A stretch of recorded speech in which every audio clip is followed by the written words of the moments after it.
Muito boa tarde, seja bem-vindo a mais um episódio do podcast Calça Suja, o podcast do mercado imobiliário. Comigo, Wagner Nogueira e meu amigo Antônio Souza. É isso aí, Souza. Wagner, estamos aqui na nossa segunda temporada quentíssima, né? Pois é. Pois é, e a gente especial porque hoje nós estamos trazendo um calça suja. Hein? Ó, alguém com da área com digital, muita bagagem. Hein? É, muita bagagem. Quem é? Nosso Daniel, grande amigo. Seja bem-vindo, Daniel. Obrigado, pessoal. É uma honra estar aqui e obrigado pelo convite. Espero contribuir com vocês no programa de hoje. Valeu, Daniel. O Daniel é palestrante de marketing digital, professor de MBA na FGV, no Mackenzie, de marketing e performance. Atualmente, ele é o sócio da RAI. Sua formação acadêmica é na Universidade Anhembi Morumbi, possui MBA em Gestão de Marketing e em 2020 expandiu horizontes com um curso na University of Illinois. Além disso, atualmente fazendo mestrado em Administração com foco na inteligência artificial nos bens de consumo pela FEI. Daniel, seja muito bem-vindo, literalmente, e nós estamos aqui torcendo, os nossos internautas hoje vão ser felizardos de grande quantia de informação na área digital, não é isso? É isso, muito Marketing legal. digital. E você que está nos acompanhando, não deixa de nos seguir aqui de clicar aqui no sininho aqui no YouTube para ficar informado sobre as nossas atividades e nos seguir nesse QR Code lá no Instagram, no @calçasuja, tá bom? Daniel, seja muito bem-vindo. Obrigado. Para a gente começar, a gente falando de marketing, né? Você é especialista em marketing, a gente se recordando aqui um pouquinho de como o marketing influencia o mercado imobiliário. Eu entendo que desde sempre o mercado imobiliário fez uso do marketing para a sua atividade, né? do dia a dia. E a gente, pensando um pouquinho lá atrás, a nossa única forma de propaganda era através dos jornais impressos, né? Então, nós comprávamos lá um espaço e era pago por linha. Não sei se você lembra, Souza, né? Isso aí. Então, você tinha que abreviar toda... Era tudo abreviado, né? Você tinha que abreviar, né? Banheiro, dormitório, tudo para poder economizar nos anúncios, né? E a gente vê que com a evolução do tempo, hoje... muitas plataformas, os portais imobiliários falam, não, você tem que colocar não sei quantos mil caracteres, querem que você escreve muito mais. Então, essa mudança, ela aconteceu. Eu queria ver se a gente consegue abordar toda essa transformação, né, do marketing, porque foi o que nós identificamos, nós sofremos isso Exatamente. No mercado imobiliário, até chegar na inteligência artificial hoje. Então, eu queria que você contasse um pouquinho disso, da evolução do marketing de uma forma geral, como isso impactou todo o mercado, porque a gente sabe do mercado imobiliário, né? Que a gente fazia esses anúncios de jornais, e até uma curiosidade, quando o primeiro portal imobiliário me procurou, e falando assim, olha, eu estou aqui com um portal imobiliário, Planeta Imóvel, Nossa. né? Para você anunciar, não sei o que. Eu falei, você tá maluco, eu vou anunciar aqui na Gazeta de Santo Amaro, eu vou anunciar no Estadão, na Folha e tal, né? Mas eu falei, mas será que esse negócio de internet vai dar alguma coisa? Deixa eu pegar 10% da verba de marketing e jogar nessa internet aí para ver o que dá. Então eu queria saber de você, né, como é que foi tudo isso, essa transformação de uma forma geral.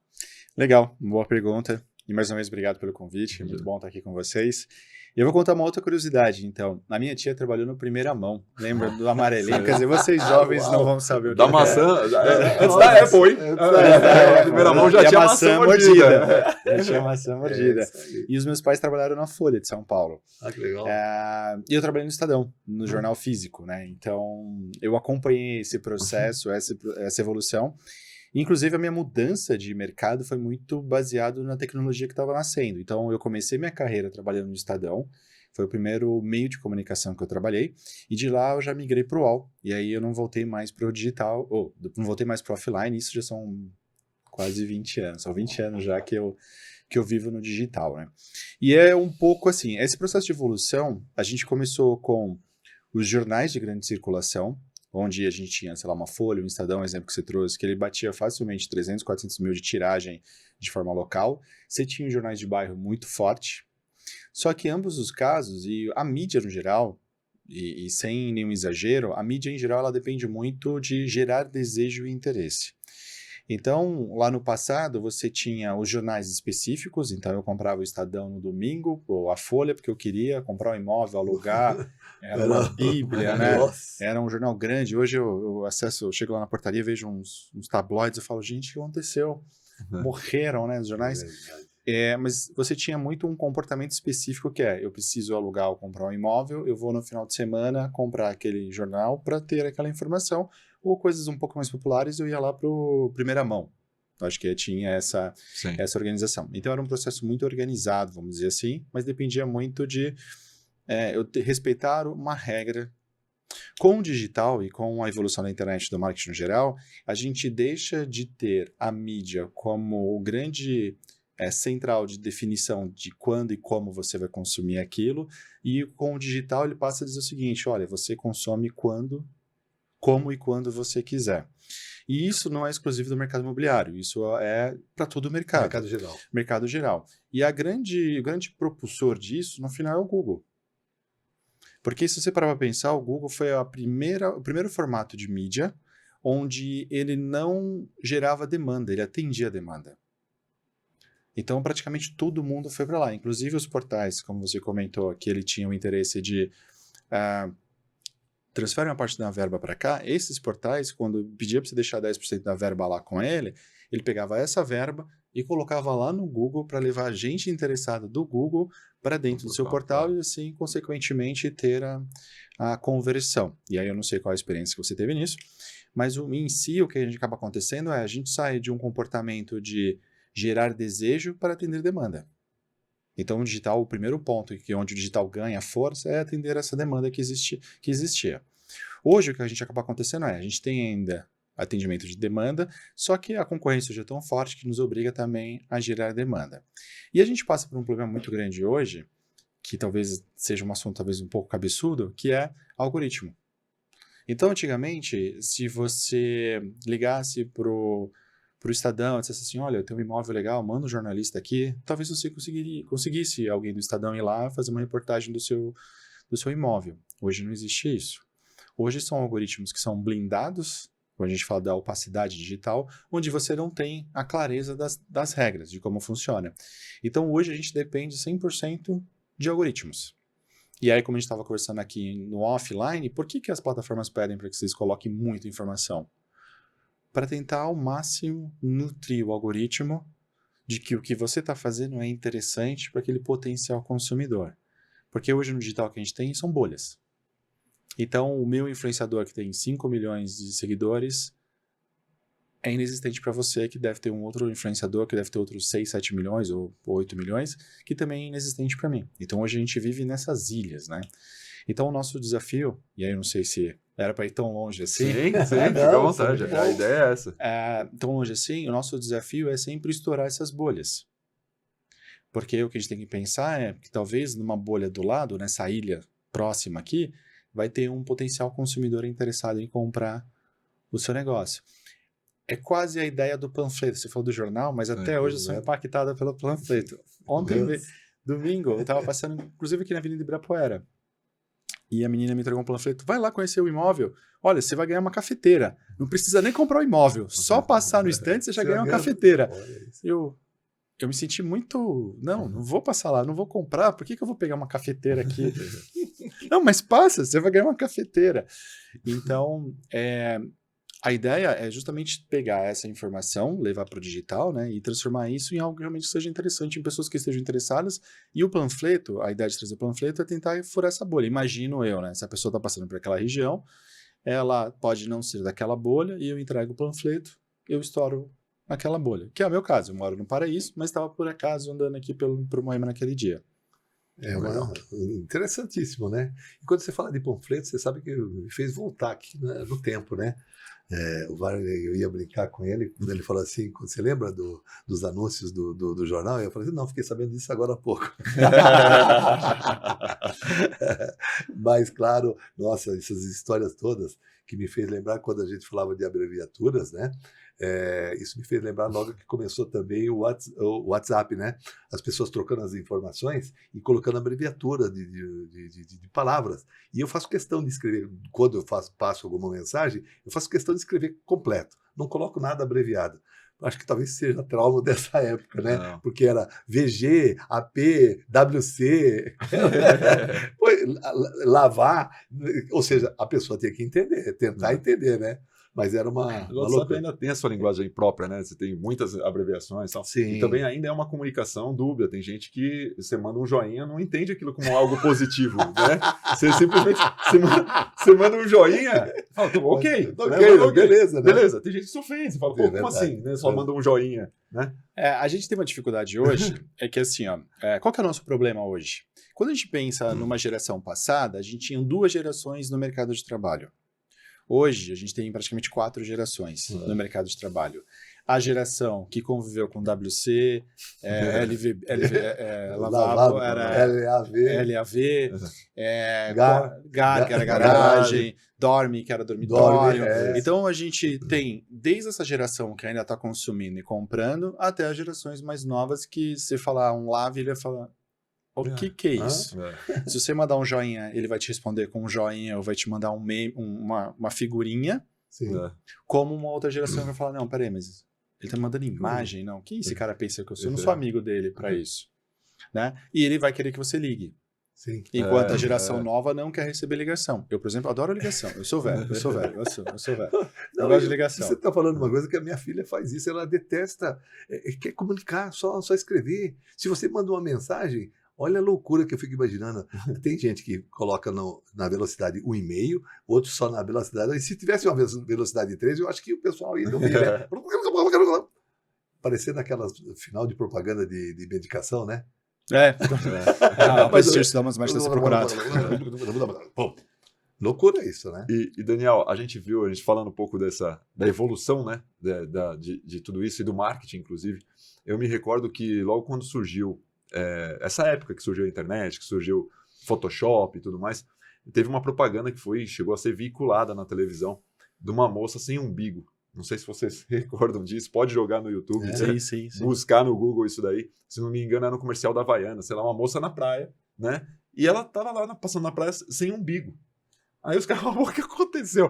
Aconteceu que chegou o Photoshop, a galera não sabe mexer ainda, foi retocar a barriga, esqueceram de colocar o umbigo de volta, né? Ou retocaram, né? E foi pro ar. E eu lembro que aquilo deu um alvoroço na época, tal, não sei o quê. E aí você vai aprendendo a manusear as ferramentas e esse tipo de erro não acontece mais. A gente está diante de uma situação que muita gente está aprendendo a manusear a inteligência artificial, né? E muitas vezes você encontra textos, né, bem elaborados que condiz com a realidade do que você está vendo nas fotos dos imóveis e outras vezes não, né? Então, o corretor muitas vezes fala, vou falar para o IA criar, e ele não lê o que o IA criou e simplesmente publica, né? E aí veio na minha cabeça, né? Isso, né? O Ctrl-C, Ctrl-V. O quão prejudicial é isso, né? Até onde o IA veio para ajudar e até onde ele pode atrapalhar se você não souber manuseá-lo. Você falando do umbigo, eu lembro dessa história, e eu trago talvez algo mais recente, que foi, se eu não me engano, a revista Veja. Ela fez uma capa onde a foto da pessoa era uma IA, e ao invés de, acho que ter 5 dedos, tinham 6. E foi bem no começo que a IA surgiu, essas de imagem. Então a gente percebia que existiam problemas quando era mão e olhos, né? Na verdade, que se você quer identificar se é uma imagem de IA, se foca em olhos e mão. Tem uma teoria chamada Vale da Estranheza que fala justamente sobre isso, que foi um roboticista, acho que a palavra é essa, correta? Japonês, que ele conseguiu definir que é o seguinte, que o humano tem essa percepção que quando ele olha para algo que parece estranho, ele tende a rejeitar com o objetivo de manter a sua saúde. Então, uma pessoa doente, você vai gerar uma certa distância, algo que é muito estranho, você vai gerar uma distância, e aí é o Vale da Estranheza, que aí é mãos e olhos hoje. Tanto que a Coca fez um comercial recente no Natal, lembra do urso, aquele comercial de emoção e tudo mais? Ele foi rejeitado pelo público porque não passava calor. Na verdade, gerava estranheza, porque aquelas pessoas eram pareciam aliens, sabe? Ocupando um corpo humano. Então, tem isso, assim. Qual que era a grande vantagem, e a gente pode entrar nessa discussão que você está trazendo, que é qual a grande vantagem de uma IA? Primeiro, a automatização e a produção, que você pensa assim. Quando a gente estava discutindo marketing lá atrás, a gente tinha uma comunicação que era de massa. Com a entrada da internet, os smartphones, você teve a possibilidade de você entrar numa questão de uma campanha segmentada e individualizada, só que você tinha um teto, porque a tecnologia não te permitia você ultrapassar essa barreira. Não dava para você fazer 8 bilhões, acho que são 8 bilhões de pessoas. Não dava para você fazer 8 bilhões de combinações diferentes para 8 bilhões de pessoas. Com a chegada da IA e com o 5G, agora é possível. Então, é possível você fazer 8 bilhões de combinações diferentes se você entender que isso faz sentido para você. Então, essa é a grande vantagem que a gente tem da IA. O desafio que a gente tem é justamente quem está por detrás fazendo isso. Então, a gente acaba esbarrando nessas coisas. A pessoa, ela não sabe, ela não tem a compreensão do negócio. Ela não sabe, ela não entendeu a lógica por detrás do que ela está fazendo. E aí eu vou usar um exemplo que eu falo muito para o meu filho.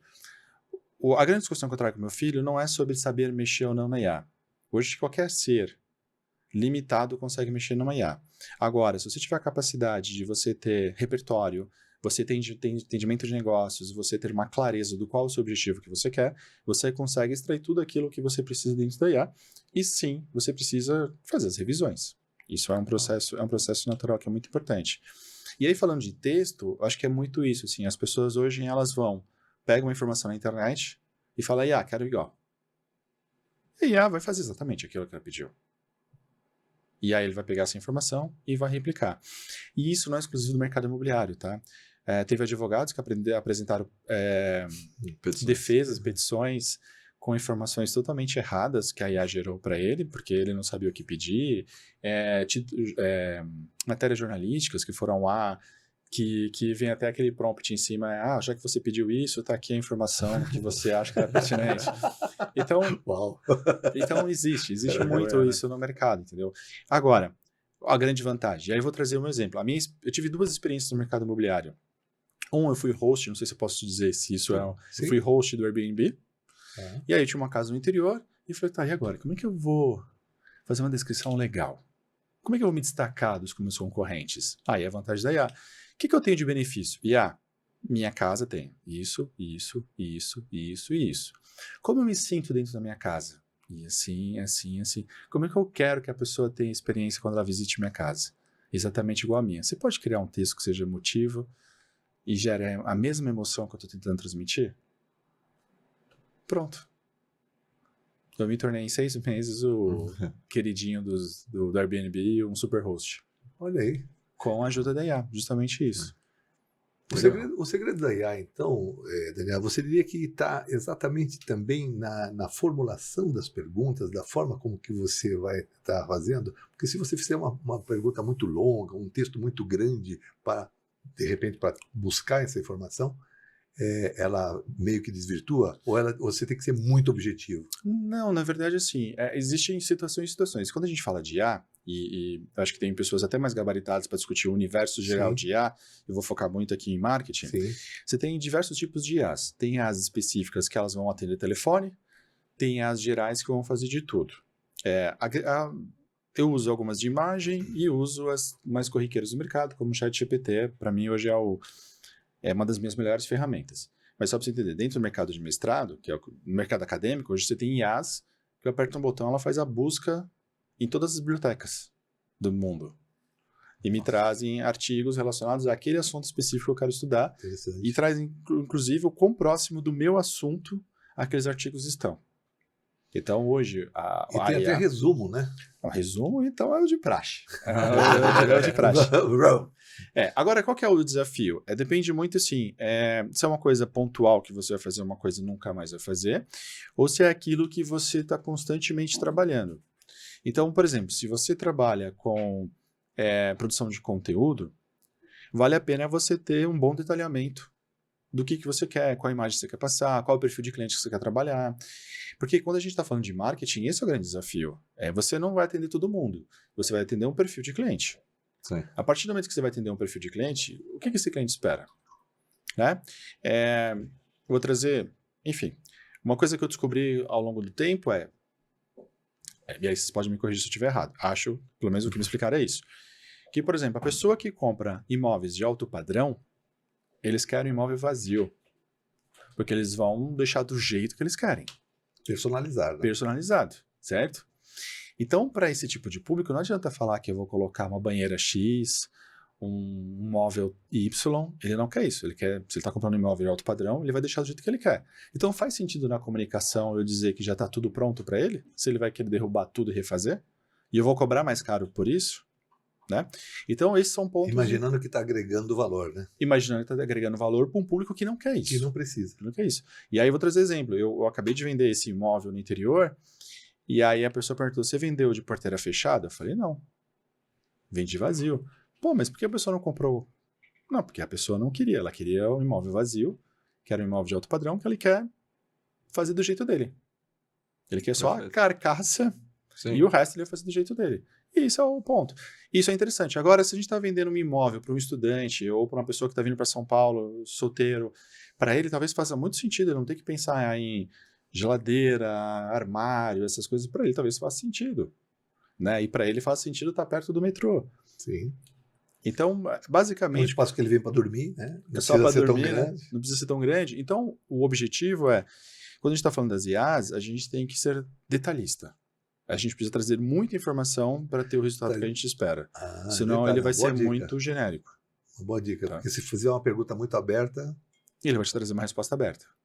Entendeu? Perfeito. E Daniel, quais são as habilidades essenciais que você entende que um profissional do marketing digital, de uma forma geral, tem que ter para atuar no mercado imobiliário? Olha, quando eu comecei nesse mercado, eu achava que o grande diferencial era ser criativo. E eu vou ser honesto que hoje o grande diferencial é entender de negócios.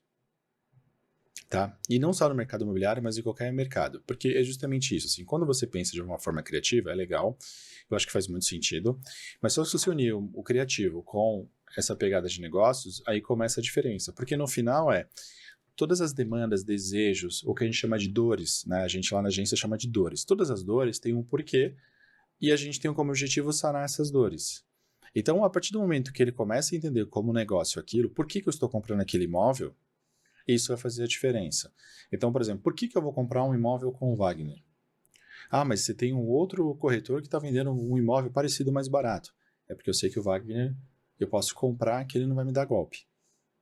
Então, às vezes, a pessoa está comprando não só o imóvel, às vezes está comprando credibilidade, às vezes a pessoa está comprando confiança, a pessoa está... Faz sentido. Então, esse profissional de marketing, quando ele entende esse conceito, esses pontos, ele consegue pegar isso e transferir para dentro do digital. Vamos imaginar que ele tem que entender do negócio e de pessoas. E de pessoas. Né? Se ele também, né? Principalmente, precisa entender de pessoas, né? Saber a que você falou, o marketing desde sempre é trazer o desejo, né? Ou atender os anseios, que você chama de dores, né? Às vezes, identificar a dor e falar, a solução está aqui. O remédio está aqui. Né? Não, é o que eu acho que hoje que o Instagram faz muito esse papel, né? De trazer soluções para as dores. Né? Isso. Quando a gente vai trabalhar o Instagram, a gente tem duas situações. Eu costumo dizer que são duas situações, que é quando o entendimento do problema é alto, a gente trabalha a solução. Quando a pessoa não tem clareza ainda desse problema, a gente vai trabalhar a dor. Então você mora longe. O que você acha de ter um imóvel mais perto do seu trabalho? O que você acha de ter um imóvel perto das melhores escolas de São Paulo, do Parque do Ibirapuera, e assim perto por da diante? estação do metrô. Perto da estação do metrô, acesso fácil, enfim. Aí você pode trazer essas dores para a pessoa falar, opa, peraí, realmente faz sentido eu me mudar. Agora, quando a pessoa tem a clareza da dor, aí você vai trabalhar outros pontos, que é parcelamento, financiamento, valor do imóvel. Aí você vai trabalhar outros pontos que vão te gerar o entendimento. Não, claro, não, eu imaginando aqui, olha que bacana, ele fez toda a propaganda do Cronos sem conhecer o Cronos. Não é verdade? Ele falou que é próximo do metrô, falou que né? Tamanho ideal. O tamanho ideal, do lado pode ser da financiado, do lado da universidade. Toda a propaganda do Na Cronos. hora que vier a propaganda do Cronos, Quantos quartos? Tem de 1 e 2 Aí, dormitórios. Tá vendo? Perfeito. É isso aí. Logo mais a gente fala. logo mais você vai conhecer.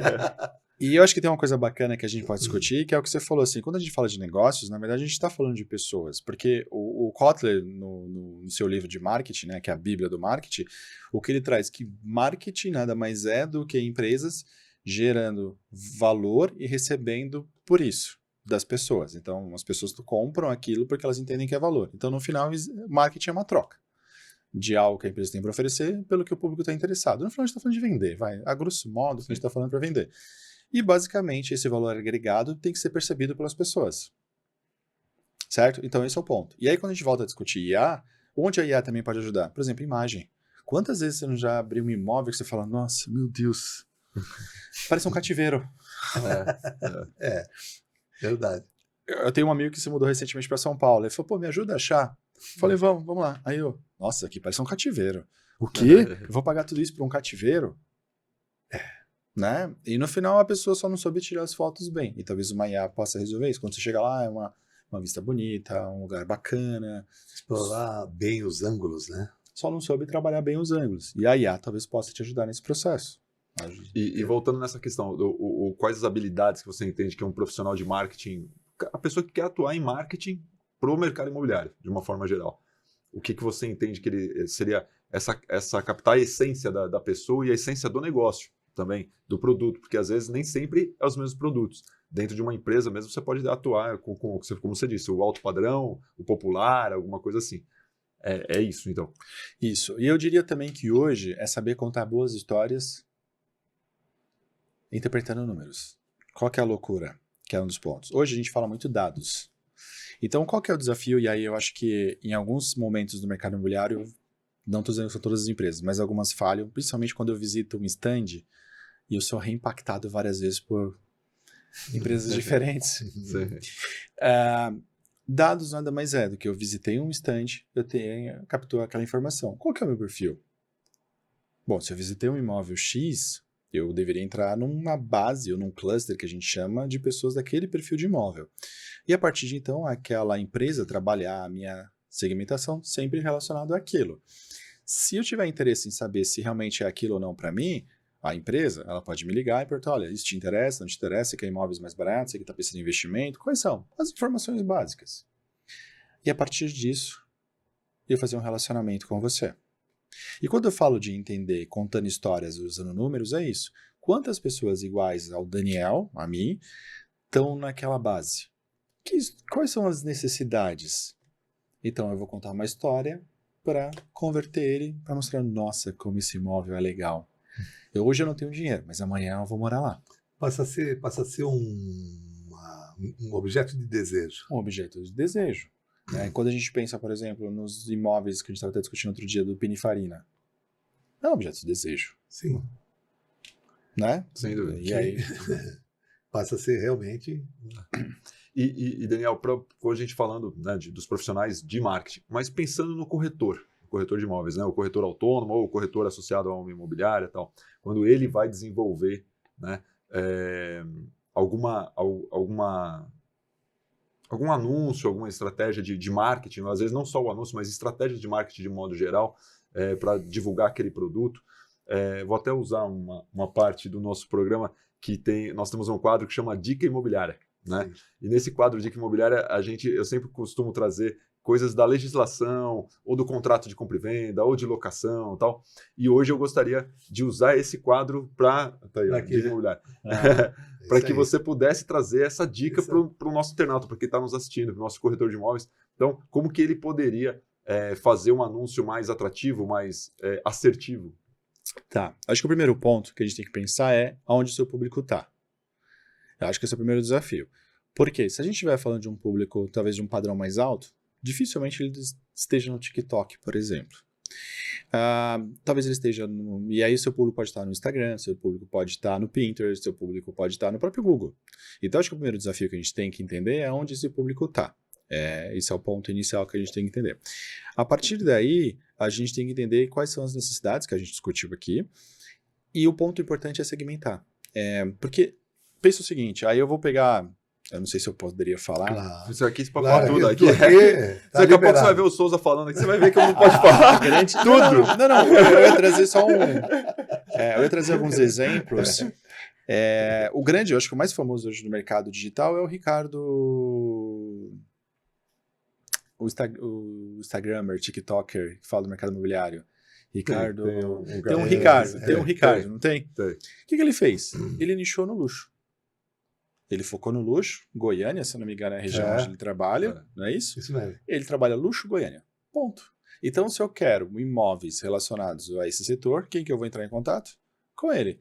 Então lembra que eu discuti sobre a bolha? Então, a dica que eu dou saiba contar boas histórias relacionadas ao perfil de público que está interessado no seu negócio. Então, o Ricardo vai falar, por exemplo, um imóvel que eu vi. Tem estacionamento na sala do apartamento. Eu fiquei pensando, eu não quero um carro na minha sala. É o Sena, não é? O edifício Sena. Eu não sei qual que é o imóvel. Eu pensei, caramba. Balneário. Balneário. Enfim, aí ele começou a mostrar, eu falei, nossa, é interessante, mas... Enfim, é outro mercado. Sim. Então, não se encaixa para mim, não tenho por que ficar seguindo o Ricardo. No meu caso, eu estou interessado... Eu também não gosto de carro na sala, por isso eu nem pensei em comprar esse apartamento. Eu falei, pelo amor de Deus, eu fechei o elevador. Sala, eu fechei o elevador e não quis... Nem o carro tem que ficar na garagem. Né? Mas, por exemplo, para mim é interessante prédios com uma estrutura completa, porque eu tenho filhos. Eu gosto de casa de vila, né? Então, quando você vai pensar, quem eu vou seguir? Eu vou seguir perfis que contam sobre casas de vila, sobre regiões arborizadas. Porque, no final, lembra que a gente estava falando lá no começo de bolha? Então, a dica que eu dou enxergue qual é a sua bolha e trabalhe o conteúdo específico da sua bolha. Porque, no final, quando a gente está falando de internet, a gente está falando de eu atendo um público específico. A internet está para todo mundo. E a internet não é sobre todo mundo. Tá? Acho que esse é um ponto importante.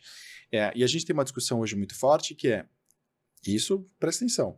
Se a pessoa coloca aqui, eu gosto de azul, e você gosta de... Não é o seu caso, mas imagine, a pessoa não gosta de azul, ela vai começar a xingar naquele post. Porque a pessoa entende que a internet é feita para ela. Então, quando você trabalha essa segmentação, esse nicho, é uma conexão muito grande. E a pessoa vai consumir, vai compartilhar, né? Então, saber contar boas histórias, e eu diria também não tenha vergonha. Acho que esse é um ponto importante. Eu ia te fazer uma pergunta diante de toda essa sua explanação. Eu estou aqui só ouvindo muito, porque, nossa, fantástico, né? Eu acho que a calça dele está mais suja que a minha, com certeza. Depende de qual área, né? No imobiliário eu sou... No marketing. Eu sou uma calça... No marketing, né? Com certeza. Com certeza absoluta. No mercado imobiliário eu tô limpa assim, ó. Não, você... Para que os nossos internautas entendam um pouquinho o porquê da presença do Daniel, nós tivemos recentemente juntos, e foi onde fizemos o convite ao Daniel, que foi lá no Cresce, quando estava sendo lançado lá o SGR, Sistema de Governança de...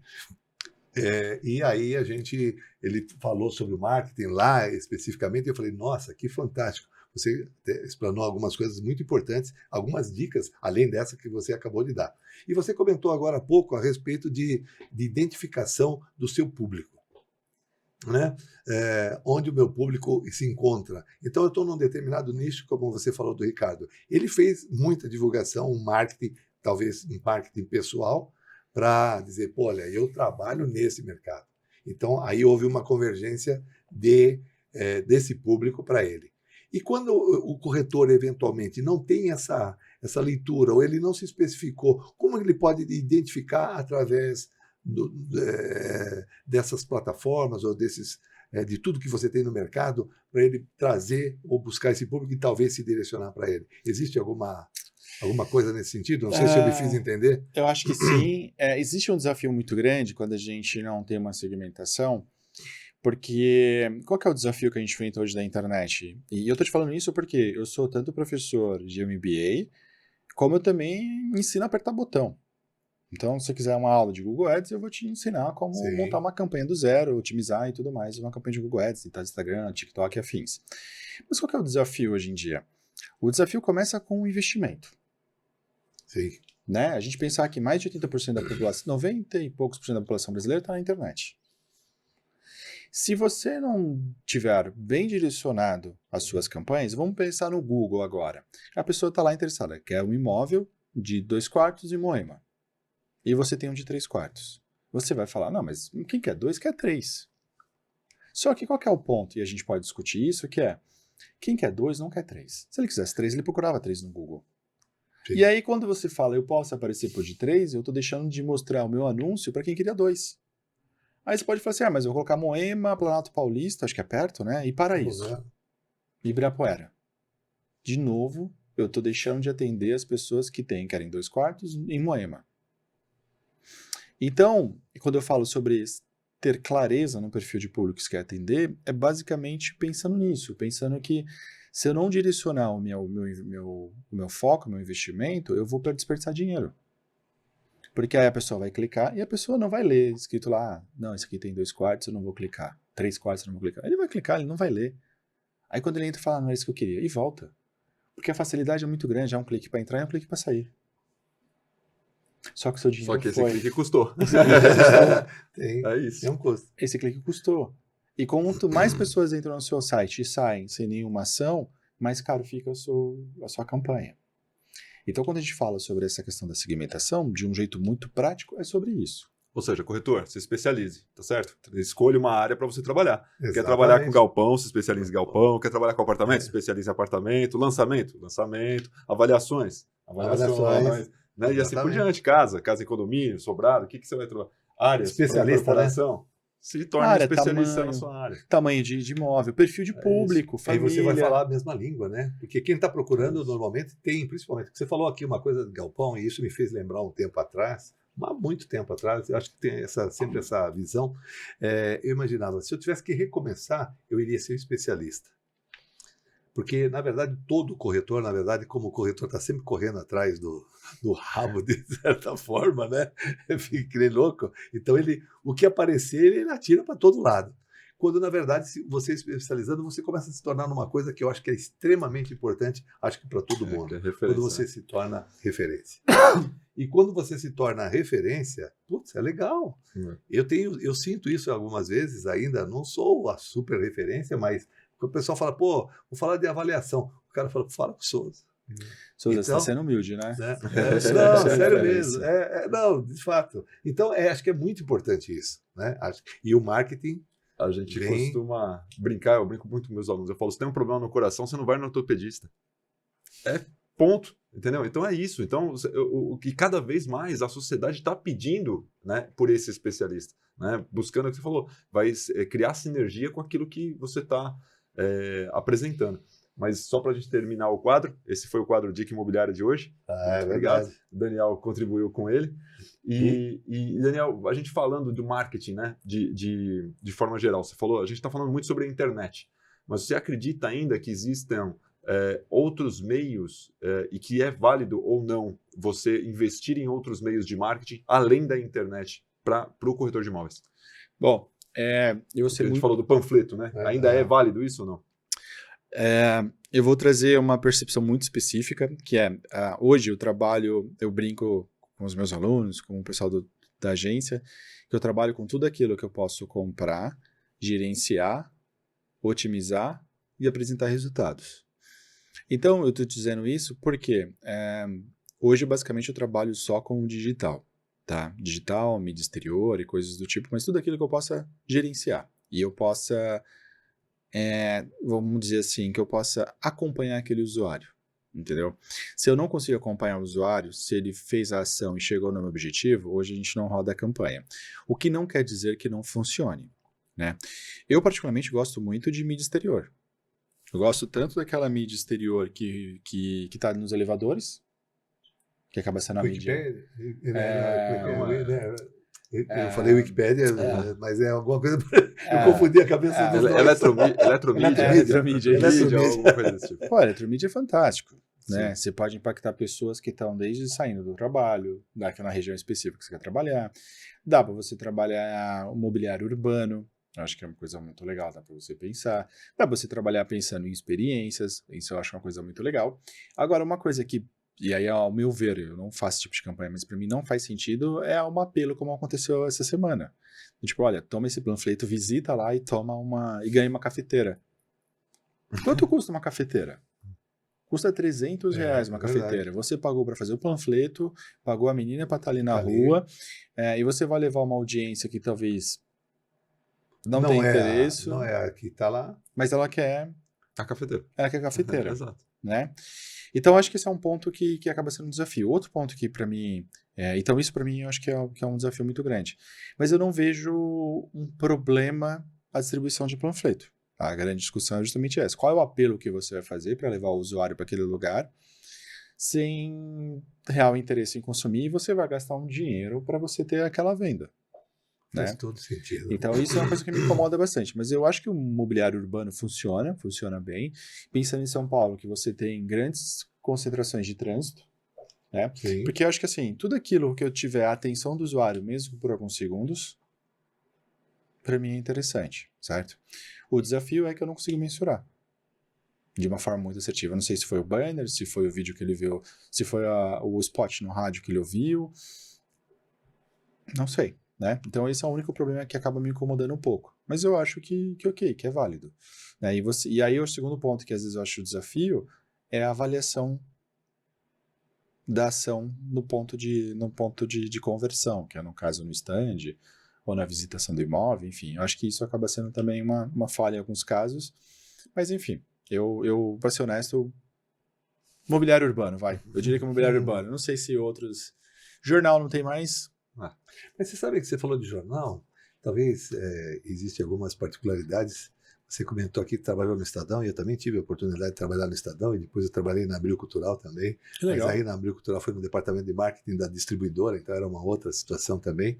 Já no Estadão já era diferente. Depois a gente conversa um pouco mais a respeito Que legal. disso. Estivemos aí muito próximo. Claro que em momentos diferentes, né? Vai saber, hein? Vai saber. Não, com certeza. Veja só, eu trabalhava no Estadão quando o Jornal da Tarde foi impresso pela primeira vez em offset. Na Major Quedinho. Você não estava nem nascido ainda. Major Quedinho, Major Quedinho, que legal. 28. Olha lá. Que depois virou Diário de São Paulo, não é Sim, isso? Exatamente. Uhum. Tá vendo? Então nós tivemos lá, eu tive recentemente lá do Jaraguá, né, justamente no evento que a gente teve também na sequência, depois da palestra de vocês lá, e estava me recordando, né? Poxa, o Hotel Jaraguá já existia lá naquela época, lá existia a Rádio Eldorado e o próprio jornal. Então e o Jornal da Tarde foi o primeiro jornal impresso a cores. Então era uma façanha, porque houve o início do offset, da impressão a cores, né? E tinha uma coisa interessante também do Jornal da Tarde, que ele tinha esse nome porque ele saía à tarde, né? Justamente para atualizar as notícias da manhã. Exatamente. Então era uma grande revolução. Nossa, total, né? Hoje eu pego o celular, eu vejo na hora que está acontecendo. Exatamente. E voltando disso, eu fui no barbeiro, meu barbeiro, e aí eu vi, você falou do tabloide, aí eu vi o tabloide do Estadão e o tabloide da Folha, eu não tinha visto aquilo ainda. Haja vista que a gente dificilmente vai na banca de jornal. A banca de jornal antes era, na época que trabalhei na Abril, 70% das publicações era Abril Cultural. Então, imagina o mercado, né? Essa coisa toda. Mas eu estava falando do tabloide do jornal, dos panfletos, e aí voltando para o nosso assunto efetivamente, eu gosto muito de pegar, às vezes, um jornalzinho que tem, quando está distribuindo no Farol, essas coisas, o jornal, porque ele, além de fazer a propaganda daquilo que eles estão fazendo, eles falam alguma coisa do bairro, então são coisas que são informações que para nós, corretores, eventualmente, você tem ali algumas informações que você pode mostrar conhecimento daquela região que você trabalha. Então, ele ajuda bastante. Então, acho que o panfleto, o mini jornal, né, que é um pequeno, parece um jornal de bairro, né? Não sei se você acha concorda que essa parte ainda ajuda também, juntamente com o panfleto. Eu acho legal, mas eu gostaria de ser um pouco mais audacioso. Sim. E eu pensaria, talvez, em trabalhar com influenciadores regionais. Um cara que um perfil que é especializado, por exemplo, em Moema. Que ele dá dicas de sorveteria, restaurante, bares, o que fazer em Moema. E ele falar de um imóvel que vai lançar no Ibirapuera que se encaixa ao estilo de vida de quem segue. Porque vamos ser honestos, quem segue o perfil de dicas de Moema não mora em... Sim. Carapicuíba. Eu ia falar isso, mas pensei, não vou ser preconceituoso. Não, tudo bem. Vamos pegar o exemplo do regionalismo de São Paulo. Sim. Tem um bairrismo na Zona Leste, Sim. que a pessoa não quer vir para a Zona Sul e a pessoa da Zona Sul não quer ir para a Zona Leste. Exatamente. Então, quem segue as dicas da Zona Leste é porque é daquela região. Quem segue as dicas da Zona Sul é de quem é da região da Zona Sul. Então, talvez faria sentido você pensar, por que não levar algum influenciador para discutir isso? Porque outro desafio também que a gente enfrenta às vezes eu não tenho autoridade, que é o que a gente está discutindo agora. Sim. Por que não aproveitar a autoridade de alguém daquela região para falar sobre o assunto? Claro. O perfil de público é parecido, o assunto é parecido, então explorar. E fala daquela coisa, né? Eu lembro, minha filha, por exemplo, ela tem lá fazendo a divulgação deles também, claro, até por causa que faz parte, foco no Jardim Miriam. Porque está na Zona Sul, está ali na região da cidade de Marajoara, enfim, pega toda aquela região. Então, tudo que acontece é interessante. Que já aconteceu, eu estava saindo de casa, entrei na avenida, quando entrei na avenida tem um acidente, alguma coisa, uma batida. Aí a minha filha já manda para mim e fala assim, olha, aconteceu. Então, o pessoal já fica sabendo imediatamente. E manda essa informação para o grupo, né? E olha que interessante que você está falando. Você falou que para você é super interessante essa informação, certo? E eu não quero ser... Prometo aí, não quero ser babaca nem nada do tipo. Mas o ponto que a gente tem discutido na internet é isso, assim. O quanto o Jardim Miriam é importante para mim é zero importante. Sim. Então, quando a gente está no digital, é esse o ponto que a gente tem que discutir. O que é interessante para mim não é para você e vice-versa. E a gente tem que transferir isso, e tá tudo bem, só que a gente precisa transferir isso para o digital. Então, quando a gente faz comunicações de massa ainda hoje, a gente está correndo esse risco, que é impactar a pessoa que é o Jardim Miriam. Está no lado da Zona Sul, outro na Zona Leste, na Zona Norte. E o pessoal do Tatuapé não quer saber. Verdade. E o pessoal não quer saber. Sim. Entendeu? Então, acho que esse é o ponto que a gente volta a discutir sobre o digital e essa é a importância de entender o mundo que a gente vive hoje. Então, eu vou olhar aqui e vou falar, como é que é? Faixa cisplatina. A Zona Leste está querendo lá a Faria Lima deles, né? E falo, nossa, legal, mas eu não quero ir para lá, porque meu mundo é aqui. Sim. O cara que está lá na Faria Lima da Zona Leste olha para mim e fala, nossa, eu não quero ir para lá. Entendeu? E que está no Jardim Miriam é a mesma coisa, enfim. Sim, então, esses são os pontos de atenção que a gente precisa ter. Entendi. Legal, Daniel. Cara, o tempo voou. Muito obrigado pela sua participação. Já acabou? Nossa, já acabou. Eu estava preocupado com medo aqui. Você vê, o papo flui, é interessante. Eu acredito que agregou demais para os nossos telespectadores, para os nossos internautas. Você que gostou, quiser mandar mensagem, tenho certeza que o Daniel terá o maior prazer em responder. Manda lá pro @calçasuja, lá no Instagram. Não deixa de seguir a gente. Manda suas dúvidas, suas perguntas para o quadro Dica Imobiliária.